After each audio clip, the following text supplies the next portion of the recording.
कि पति रहता है दूर और रजाई में रहता है कुकुर। पति रहता है दूर, हाँ, रजाई में रहता है कुकुर। तो किसका रजाई में कुकुर है और उनको कैसे पता चला कि उसका रजाई में कुकुर है? कहीं उनकी पत्नी का रजाई में तो नहीं था? यही गाना नहीं, खेसारी लाल का इससे पहले भी गाने आए, पवन पांडे का लिखा हुआ जेसीबी से कोड़ देव जवानी रह जाऊ। हाँ, ठीक है। हाँ। एक और गाना था, भतार मोर टेम्पू के ड्राइवर है झटका मारे ला। मतलब हम बोल नहीं सकते, आप समझिए कि ऐसे ऐसे गाने अगर वो भी Khesari Lal big boss fame है, बिग बॉस में गए हैं वो, पूरा दुनिया जानता है उनको, खेसारी लाल को। लेकिन वो ऐसे ऐसे गाने गाते, कुछ दिन पहले निकला था नींबू खरबूजा फैल, कि अगर फेम के लिए बंदा कुछ कर सकता है, सबसे घटिया काम खेसारी लाल यादव करता है। ठीक है, चोली में कोरोना ढुक जाए। अब ये अभी तक समझ में नहीं आया कि चोली में कैसे कोरोना ढुक जाएगा, और अगर ढुक गया तो उससे कैसे पता चला कि चोली में ही कोरोना ढुका हुआ है? WHO भी मतलब इस बात को प्रूफ नहीं कर पाया कि मतलब लहंगा में कोरोना कैसे घुस जाता है। इतना खतरनाक बीमारी कि लहंगा में कोरोना ढुक गया, और उसके बाद उसका इलाज कैसे होगा? सबसे गंभीर सवाल तो यहाँ पर उठता है कि अब उसका इलाज कैसे हो। खेसारी लाल यादव जी भी कम नहीं है, सैनिटाइजर लगा के लेम चुम्मा रानी। ठीक है, डायरेक्ट आप चुम्मा पे काहे घुस गए? मतलब हाँ, तो वो भी तो सैनिटाइजर लगा रहे हैं। नहीं तो मतलब होठवा पे सैनिटाइजर लपेट लिए हैं, उसके बाद चुम्मा लेंगे। पब्लिक है, ठीक है, जनता है जो ये सुनना चाहती है, इसलिए जो आर्टिस्ट है वो गाते हैं। आप समझिए कि इन गाने पर अगर 10,000 व्यूज रहता, 20,000, 50,000 या 1 लाख रहता, तो सिंगर दोबारा से वो गाना नहीं गाता। हाँ। 2022 में सबसे कम एवरेज की बात करो, सबसे कम अश्लील गाने 2022 में आए हैं भोजपुरी के। लेकिन उसी वक्त एक गाना आता है, देवरा धोरी चटनाबा। हमारे कल्चर में देवर और भाभी का माँ बेटे जैसा रिश्ता होता है। अगर हम बात करें तो सीता और लक्ष्मण भी थी, और उसके बाद बहुत ऐसी तमाम रिश्ते थे जो देवर भाभी को सबसे उत्तम रखा जाता है बेटे माँ के बाद। और उस रिश्ते को इस तरीके से पेश करना, राइटर जो लिखता है, सिंगर जो गाता है, कुछ उसको मतलब सबसे बड़ी बात है ना कि यहाँ पर बिहार की सरकार जो है उसको सबसे बड़ा हम गलत कह सकते हैं, क्योंकि उसने सेंसर बोर्ड अभी तक नहीं बनाया भोजपुरी जी। में। नमस्कार, मैं विकास सिंह और आप देख रहे हैं एक न्यूज 24। भोजपुरी जो बिहार की सबसे मीठी भाषा मानी जाती है, और भोजपुरी की इस मीठी भाषा पर तमाम भोजपुरी जो लोग हैं उन्हें गर्व होता है। लेकिन आज हमारी भोजपुरी भाषा इतनी बदनाम हो गई है कि हमें बोलने में भी शर्म आता है, और शर्म आता भी किसके वजह से है? वो चंद लोगों के वजह से जो भोजपुरी भाषा को इस तरीके से बदनाम किए, अश्लील गाना लाकर। जी हां, अश्लीलता की तमाम जो हदें हैं वो पार हो गया है इस वक्त भोजपुरी में। अगर हम अपने घर में एक गाना बजा दे भोजपुरी का, और अगर हमारे माता पिता या हमारी बहन हमारे सामने आ जाएंगे, तो हम खुद चुल्लू भर पानी में डूब मरेंगे। इस वक्त भोजपुरी में इतनी ज्यादा अश्लीलता फैलाई जा रही है। अब इसी गंभीर मुद्दे पर हमारे साथ बात करने के लिए इस वक्त हमारे साथ दो सहयोगी हमारे जुड़े हुए हैं। वेद सिंह हैं तो नंदन मिश्रा जी हैं। हम नंदन मिश्रा जी आपसे शुरू करते हैं। जिस तरीके से नए नए गाने आ रहे हैं भोजपुरी में, अश्लीलता की तमाम हदें पार हो गई है। चाहे कोरोना काल से अगर हम बात करें तो जिस तरीके से भोजपुरी को बदनाम किया गया, इसे लेकर आप क्या कहेंगे? देखिए, सबसे पहले कोरोना काल की बात नहीं है, उससे पहले भी भोजपुरी बदनाम थी। कहीं ना कहीं ये कह सकते हैं कि भोजपुरी शुरू से बदनाम नहीं रही है, कुछ लोगों ने मिलकर इसको बदनाम कर दिया है। लगभग 35 से 40 करोड़ लोग भोजपुरी बोलते हैं अगर बात करें ओवरऑल की। तो जहां तक बात है बड़े बड़े सिंगर्स की, उनकी वजह से हम कह सकते हैं भोजपुरी बर्बाद हुआ है, क्योंकि कहीं ना कहीं वो भी अपने शुरुआती दौर में वैसे वैसे गाने गाकर ही आगे बढ़े हैं, जिस गाने से उनको फेम मिल सकता था, क्योंकि उस समय पे शायद ये सुना जाता था। अभी के डेट में ये है कि सिंगर समझ चुके हैं, भोजपुरी के जो नए छुटकू छुटकू सिंगर्स नहीं आते हैं जो कि अभी कुएं से निकले हुए मेढक वाले हैं, वो समझते हैं कि हम अश्लील गाना गाएंगे, लोग सुनेंगे, रातों रात वायरल हो जाएंगे। और हो भी जाते हैं ना, हो भी जाते हैं। चंदन चंचल एक सिंगर है, अगर कह सकते हैं भोजपुरी डाउन होने लगा था, भोजपुरी की अश्लीलता डाउन होने लगी थी। आप गौर करिएगा कि भोजपुरी में जो अश्लीलता थी वो कोविड के 2 साल बाद 2022 में सबसे कम एवरेज की बात करो, सबसे कम अश्लील गाने 2022 में आए हैं भोजपुरी के। लेकिन उसी वक्त एक गाना आता है, देवरा धोरी चटनाबा, समझ रहे हैं, और उसके बाद से चंदन चंचल नाम का एक गायक है, उसने इस तरीके से शुरू कर दिया। सबसे पहले 200 मिलियन प्लस व्यूज है गाने पर। हाँ, सुनने वाले भी तो सुन रहे हैं। और ये जो गाना निकलकर सामने आया था, देवरा ढोरी चटनाबा, ये तमाम शादी में बज रहे थे। हर जगह पर ये गाने को धूमधाम से बजाया जाता था। जैसे कि हमारे कल्चर में देवर और भाभी का माँ बेटे जैसा रिश्ता होता है। अगर हम बात करें तो सीता और लक्ष्मण भी थी, और उसके बाद बहुत ऐसी तमाम रिश्ते थे जो देवर भाभी को सबसे उत्तम रखा जाता है बेटे माँ के बाद। और उस रिश्ते को इस तरीके से पेश करना, राइटर जो लिखता है, सिंगर जो गाता है, कुछ उसको मतलब सबसे बड़ी बात है ना कि यहाँ पर बिहार की सरकार जो है उसको सबसे बड़ा हम गलत कह सकते हैं, क्योंकि उसने सेंसर बोर्ड अभी तक नहीं बनाया भोजपुरी जी में। अब हम बेद जी आपके पास आते हैं। कोरोना काल का अगर हम बात करें तो कोरोना काल में जब तमाम लोग अपने अपने घरों में थे, बंद थे, कोरोना से बचना था, उस समय एक गाना बहुत फेमस हुआ था, चोली में कोरोना ढुक जाए। अब ये अभी तक समझ में नहीं आया कि चोली में कैसे कोरोना ढुक जाएगा, और अगर ढुक गया तो उससे कैसे पता चला कि चोली में ही कोरोना ढुका हुआ है। जैसे कि अभी आपने बताया चोली में कोरोना, चोली में कोरोना नहीं, लहंगा में कोरोना था वो गाना, वो लकी राजा जी गाए थे। हाँ। एक बात बताइए, कोरोना जो है संक्रमित मतलब था, ठीक है, आप एक अगर दूसरे से एक बीमारी दूसरे से होता बीमारी था। होता हाँ। था, अगर किसी के कांटेक्ट में आए या फिर नजदीक आए। बिल्कुल। WHO भी मतलब इस बात को प्रूफ नहीं कर पाया कि मतलब लहंगा में कोरोना कैसे घुस जाता है, हाँ। जो कि हमारे भोजपुरी इंडस्ट्री के सिंगर पता कर और लिए। इतना खतरनाक बीमारी कि लहंगा में कोरोना ढुक गया, और उसके बाद उसका इलाज कैसे होगा? सबसे गंभीर सवाल तो यहाँ पर उठता है कि अब उसका इलाज कैसे हो। लेकिन यहाँ पे लकी राजा जी तो ये लहंगा में कोरोना घुसा दिए, ठीक है। वहीं खेसारी लाल यादव जी भी कम नहीं है, उनका भी एक गाना आया था, सैनिटाइजर लगा के लेम चुम्मा रानी, ठीक है। हाँ तो ठीक है, कोरोना से बचाव कर रहे हैं ना, सैनिटाइजर कोरोना लग से रहा है। बचाव कर रहे हैं, अश्लीलता भी तो फैला रहे हैं। हाँ। है कि नहीं? हाँ। उनका क्या कहने का मतलब है, यहाँ पे गवर्नमेंट इतना तरह से हम लोग को जागरूक किया, हाथ में सैनिटाइजर लगाइए किसी के टच आने से पहले, तो आप डायरेक्ट आप चुम्मा पे काहे घुस गए? मतलब हाँ तो होठवा- वो भी तो नहीं, नहीं, सैनिटाइजर लगा रहे नहीं, हैं। नहीं नहीं, तो मतलब होठवा पे सैनिटाइजर लपेट लिए हैं, उसके बाद चुम्मा लेंगे? हाँ, कोरोना से बचेंगे। यहाँ तो पे कहीं ना अगर कहीं- सीरियसनेस पे अगर हम आए तो आप समझ सकते हैं कहीं ना कहीं पब्लिक है, ठीक है, जनता है जो ये सुनना चाहती है, इसलिए जो आर्टिस्ट है वो गाते हैं। आप समझिए कि इन गाने पर अगर 10,000 व्यूज रहता, 20,000, 50,000 या 1 लाख रहता तो सिंगर दोबारा से वो गाना नहीं गाता। हाँ। इसी गाने पर 200-300 मिलियन व्यूज जाते हैं, 50 मिलियन व्यूज जाते हैं, तो क्यों ना गाए।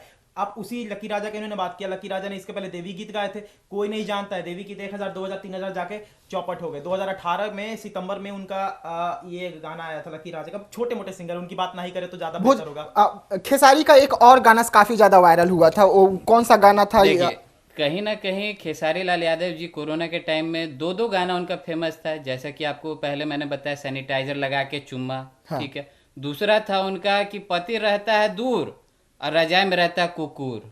अच्छा, नहीं, एक नहीं, बात तो बताइए, यहाँ कहीं ना कहीं जो मजदूर थे, जो दूर से बिहार आ रहे थे पलायन करके, उनके खाने के लिए, ये सब चीज के लिए उनको ध्यान नहीं गया, बिल्कुल। रजाई में कुकुर पे ध्यान जा रहा है। तो कुकुर कहना क्या चाह रहे हैं? अच्छा, तो इन सब गानों को हम उस बेसिस पे नहीं देख सकते हैं, क्योंकि भोजपुरी लैंग्वेज में शुरू से एक फन वे में गाने निकाले जाते हैं जो सुनकर दर्शक फील करे कि एंटरटेनमेंट पर्पस से। हाँ चलिए, मानते हैं कि राइटिंग गलत है, ठीक है, लेकिन एक फन वे में गाना निकलता है। खेसारी लाल की अगर बात करें तो समझ सकते हैं कि अगर फेम के लिए बंदा कुछ कर सकता है, सबसे घटिया काम खेसारी लाल यादव करता है, ठीक है। जैसे कि आप समझिए कि शुरुआत में आपने गंदे गाने गाए, आपको नहीं, आप मेरे को ये गाना का मतलब थोड़ा समझा दीजिए ना, कि पति रहता है दूर, हाँ, रजाई में रहता है कुकुर, तो किसका रजाई में कुकुर है और उनको कैसे पता चला कि उसका रजाई में कुकुर है? कहीं उनकी पत्नी का रजाई में तो नहीं था? यही गाना नहीं, खेसारी लाल का इससे पहले भी गाने आए, पवन पांडे का लिखा हुआ जेसीबी से कोड़ देव जवानी रह जाऊ, ठीक है।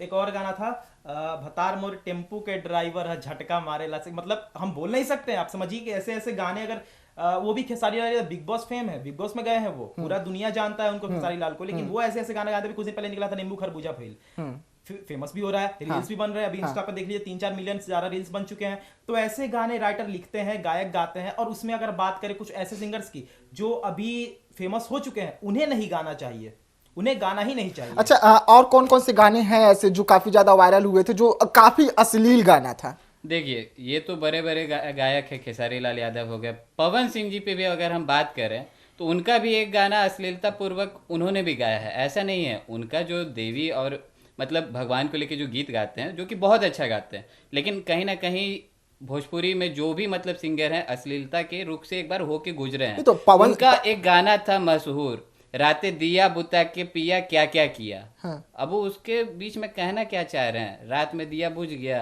अरे वो क्या बोलेंगे? वो तो अभी तक अपनी पत्नी के साथ कुछ नहीं कर पाए, वो क्या बोलेंगे? नहीं, ये तो उनका पर्सनल मैटर, अभी दूसरा मुद्दा चल रहा है। इस पर हम आए तो आपने कहा कि रातें दिया बुताए क्या क्या किया पवन सिंह ने गाया था, ठीक है, चलिए अश्लील गाने पवन सिंह गाते हैं, हम मानते हैं, आप कह रहे हैं, तो हम आपको बोलते हैं कि आप अगर इतना रिसर्च करके आए हैं कि पवन सिंह अश्लील गाने गाते हैं, तो आप पवन सिंह के 5 अच्छे गाने भी गिनवा दीजिए, मतलब अगर देखा जाए तो सबसे ज्यादा भोजपुरी में देवी गीत पवन सिंह ने गाया है। हाँ ठीक है, सबसे ज्यादा ठीक है। अगर देखा पवन सिंह का अगर हम बात करें तो रात दिया बुता के पिया क्या क्या किया, उसके बाद एक और उसका उन्हीं का शायद गाना था, क्योंकि मेरे को भोजपुरी का इतना नॉलेज नहीं है।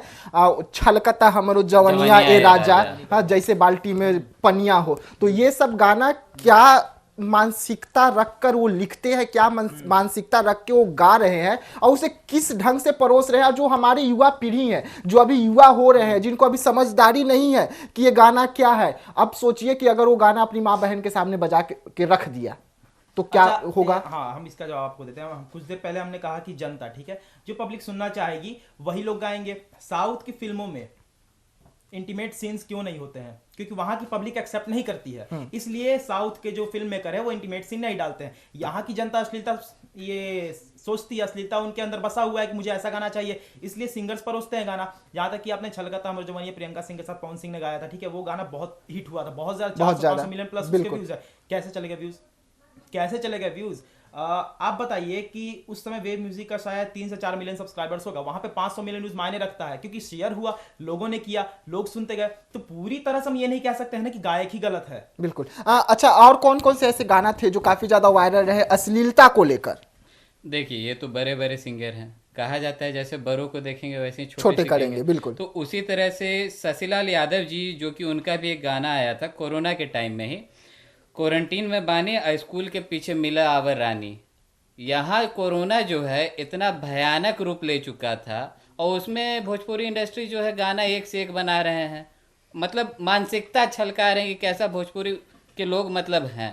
कहीं ना कहीं बड़े बड़े जो मतलब सिंगर्स हैं वो जैसा गाना गाएंगे वैसे ही छोटे गाएंगे ना।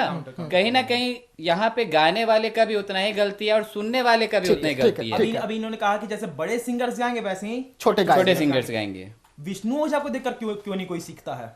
और कुछ विष्णु ओझा को देखकर क्यों नहीं कोई सीखता है? भिखारी ठाकुर को देखकर क्यों नहीं कोई सीखता है? भरत शर्मा व्यास को देखकर क्यों नहीं कोई सीखता है? वो बड़े सिंगर नहीं है। आज के डेट किसी भी सिंगर को हारमोनियम लेकर भोजपुरी स्टार पवन सिंह को छोड़कर बिठा दीजिए और सामने उन तीनों को बिठा दीजिए, तो हम लिख कर देते हैं कोई भी उनके इतना लेवल नहीं क्रॉस कर पाएगा। इन्होंने कहा कि बड़े सिंगर्स को देखकर आप सीखते हैं, नहीं, आप उसी सिंगर को देखकर सीखते हैं जिन सिंगर से आपको अश्लीलता आ रही है। आप उसी सिंगर्स को देखकर सीखते हैं जिन सिंगर से आपको चोली लहंगा पेटीकोट सब मिल रहा है, और आप लिखते हैं खुद को फेम पाने के लिए। कोई भी, हम बताते हैं, कोई भी वैसा सिंगर गलत गाना नहीं गाएगा जो जिसके संस्कार सही होंगे, ठीक है। दूसरी बात आपको बताते हैं, ये बोले कि बड़े बड़े सिंगर्स को देखकर लोग सीखते हैं। बड़े बड़े सिंगर्स को देखकर कोई नहीं सीखता है। बड़े बड़े सिंगर्स को लोग आदर्श मानते, तो आज के समय में भोजपुरी में आदर्श विष्णु ओझा को मानते, भिखारी ठाकुर को मानते, और ये क्या नाम है, भरत शर्मा व्यास को मानते। लड़की होती तो शारदा सिन्हा को मानती। उदित नारायण ने भी भोजपुरी गाया है, बिल्कुल। कुमार सानू ने भी भोजपुरी गाया है। उनको देखकर कोई क्यों नहीं सीखता है? लोग उन्हीं खेसारी लाल को देखकर ही क्यों सीखते हैं, लोग पवन सिंह को देखकर ही क्यों सीखते हैं, तूफानी लाल को देखकर क्यों सीखते हैं? क्योंकि उनको पता है ना कि अश्लील गाना गाएंगे तो 400-500 मिलियन व्यूज जाएगा, लोग जानेंगे। अभी हम यहाँ पे इनसे या फिर किसी से पूछ दे कि आप विष्णु ओझा का एक गाना बताइए, 5-6 नहीं, एक गाना, कोई नहीं बता पाएगा। अगर बोलेंगे भरत शर्मा का 2 गाना बताइए, कोई नहीं बता पाएगा। अगर हम बोलेंगे भिखारी ठाकुर का एक छोटा सा पोयम ही बता, शेक्सपियर ऑफ भोजपुरी, तो भिखारी ठाकुर 99 साल की उम्र में 7 घंटे का कॉन्सर्ट उन्होंने किया था। शो आज के डेट में शो का नाम दे दिया, तो उसमें जागरण वागरण होता था, लेकिन उनको देखकर कोई नहीं सीखता है। लोग सीखते हैं छोटे मोटे सिंगर्स को देखकर। और ऐसे कौन से गाने आए थे उस समय जो काफी वायरल रहे थे? देखिए, एक भोजपुरी इंडस्ट्री में हम लोग अरविंद अकेला उर्फ कल्लू, उनका भी आया था कोरोना के टाइम में एक गाना कि कोरोना में चूमा लेता ईयरफोनवा। चलिए, ये तो उतना अश्लील नहीं है, एक तरह से जागरूकता भी फैला रहे हैं कि थोड़ा दूर ही हैं जो चुम्मा चाटी, जैसे कि फोने पे कर ले, हाँ। कम से कम खेसारी लाल यादव जी जैसे नहीं कि ओठवा पे सैनिटाइजर लगा के, ये तो ईयरफोनवे के थ्रू कर रहे हैं, तो इनका उतना कुछ खास नहीं है। और जैसे कि इन्होंने अभी बात कहा कि बड़े बड़े सिंगर्स को देखकर जो सीखना है, तो मतलब अश्लीलताएं क्यों सीखें, अच्छा क्यों नहीं सीखें। तो कहने का मतलब आजकल सोसाइटी में ऐसा मेंटालिटी हो गया, कहीं ना कहीं आप हो गए या हम हो गए, पॉजिटिव चीज को आदमी देखना बहुत कम कर दिया है। वहां पे नेगेटिव चीज अगर 2 सेकंड के लिए भी अगर किसी मूवी में आता है ना, तो वो छाप छोड़ जाता है आदमी के माइंड में। इसका हम काउंटर करते हैं। एक सिंगर अंजलि भारद्वाज, ठीक है, लागे ला निकला गेला मैया के बिंदिया लीलार बड़ी निकला गेला, उस लड़की का भोजपुरी इंडस्ट्री में 15 साल हो गया है, 15 से 16 साल हो गया है, लेकिन आज तक एक अश्लील गाना आप उठाकर, अश्लील छोड़िए, एक फिल्म का गाना उसको उठाकर दिखा दीजिए कि अंजलि भारद्वाज ने ये गंदा गाना गाया है। रुचि राज वो भी थी, लेडी सिंगर थी, ठीक है, वो भी बचपन से गाते आई, आज तक उसने भी अश्लील नहीं गाया। भोजपुरी की ही हम बात कर रहे हैं, ठीक है। रितेश पांडे का नाम, बहुत बड़े सिंगर रितेश पांडे, अगर उनके 1000 गाने उठा ले तो एक दो को छोड़कर उनका भी कोई अश्लील गाना नहीं है। तो इनका भी तो नाम लीजिए। रितेश पांडे का कोरोना में गाना आया था ना कि लॉकडाउन में ले ला लूडो के माजा, वो तो गाना नहीं था उसका। आप नाम लीजिए कि लॉकडाउन में ही उन्होंने लूडो पे निकाला था, लूडो फेमस हुआ था। तो फन वे में भी लोग गाने निकालते हैं ना। अब लोग को निकालना ही है ऐसा कि हम ऐसा गाना निकाले, ढोड़ी में हिम गंगे, चंदन चंचल का गाना, 36 GB रैम बा, ढोड़ी में 36 GB रैम बा, रोजगार बा, हाँ, फिर भी बेरोजगारी है। हाँ। अब ढोरी में कौन सा रोजगार खोज रहे थे भगवान जाने। अरे घुस जाए, उससे क्या मतलब है। बात यह है कि वहां पे जिस तरीके से बदनाम किया गया है पूरे बिहार में अश्लीलता को, 2-4 छोटे जो सिंगर्स हैं उनके कारण बदनाम हुआ है। अच्छा, गंदा नहीं था। बेद जी, मैं आपसे एक सवाल पूछूंगा। अच्छा, ये जो गाना निकला था कि ढोरी में 36 GB रैम बा, हाँ, ढोरी में रोजगार बा, ढोरी में कौन सा रोजगार बा हो? देखिए, ढोरी में रोजगार वो तो जो गा रहे हैं, जो लिख रहे हैं, वह बता पाएंगे ना। लेकिन यहाँ बात ऐसा है कि भोजपुरी 36 GB रैम बा, 36 GB रैम बा, नहीं, वो सब चीज अलग बात है। यहाँ पे भोजपुरी में एक तरह से देखा जाए तो छठ पूजा का भी गीत आता है। जिस समय जितने भी अश्लीलता रहती है ना, तो वो गाना सुनने के बाद अपने माइंड से निकल जाती है, बंद हो जाती है। हाँ। तो कहीं ना कहीं मतलब भोजपुरी को अब इस तरह से ये जो गायक हैं, जो पुराने हैं वो भी और जो नए नए आ रहे हैं वो भी, तो भोजपुरी को अब जिस तरह से दर्शाएंगे, बाहर वाले भी उसी तरह से देखेंगे। क्या है कि अभी भी अगर आप शादी बारात में जाते हैं तो कहीं ना कहीं मतलब जो गाने बजते हैं, पंजाबी गाने लोग बजवाते हैं डांस करने के लिए, और लास्ट में अगर जीजा साली हो गए, जो कि थोड़ा सा हंसी मजाक वाला रिलेशन होता है, तो जो थोड़ा छेड़खानी, थोड़ा सा नौटंकी करना रहा, तो आदमी लास्ट में आप नोटिस करेंगे, यहाँ नहीं कहीं भी आप शादी में नोटिस करेंगे कि लास्ट में थोड़ा भोजपुरी लोग बजवाते हैं, एक मजाक के तौर पे। कहा कि बाहर के लोग जो सुनेंगे, क्या कहा था, बाहर के लोग भोजपुरी को सुनना पसंद करते हैं ना। हाँ। नहीं, भोजपुरी सिंगर्स आजकल के समय में ऐसे ये सोचकर गाने नहीं निकालते कि बाहर के लोग हमें सुनेंगे।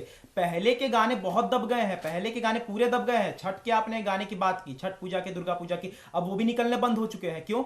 आप यहाँ पर माइक पकड़े हैं पैसे के लिए, हर घर कोई पैसे के लिए काम करता है। कहीं ना कि उनके अंदर कला है गाने की, चले गलत ही गा रहे हैं लेकिन गाने की कला है, तो वो पैसे के लिए ही गाएंगे ना। उनके छठ पूजा के गाने पे 10 व्यूज जाएगा, 10,000 जाएगा। दुर्गा जी पे या किसी भगवान के गाने पे व्यूज कितने जाएंगे? 50,000। तो क्यों करेगा भाई वो? जब उसके ढोड़ी वाले गाने पे, चोली वाले गाने पे जा रहा है 200 मिलियन व्यूज, तो पैसा जिससे आएगा वही करेगा ना। जनता जो सुनेगा वो तो वही करेगा। तो अच्छा, मैं आपसे लास्ट ये चीज पूछूंगा, तो इसमें किसकी तरफ से गड़बड़ी है, या गायक की तरफ से गड़बड़ी है कि जो सुन रहे हैं उसके तरफ से गड़बड़ी है? हम बताते हैं गड़बड़ी यहाँ लोगों के सोच में है। चलिए ठीक है, देखिए तमाम ऐसे मुद्दों हम उठाते हैं जिसका सीधा सरोकार होता है आपसे, और इसी मुद्दे को हम उठाए थे कि भोजपुरी में आखिरकार अश्लीलता कौन परोस रहा है, जो युवा पीढ़ी को बर्बाद कर रहा है। जिस तरीके से खेसारी का गाना आता है कि पिया बा दूर रजाई में बा कुकुर, लेकिन वो कुकुर आखिरकार पाला तो कौन? खेसारी यादव को ही अब इसका जवाब देना होगा कि आखिरकार उनकी पत्नी कुकुर क्यों पाली, इतना मजबूर क्यों हो गई वो कुकुर पालने के लिए। खेसारी यादव जो है वो कहाँ दूर रह रहे हैं। और ऐसे तमाम मुद्दों के लिए आप बने रहिएगा एक न्यूज़ 24 के साथ। दीजिएगा इजाजत, धन्यवाद।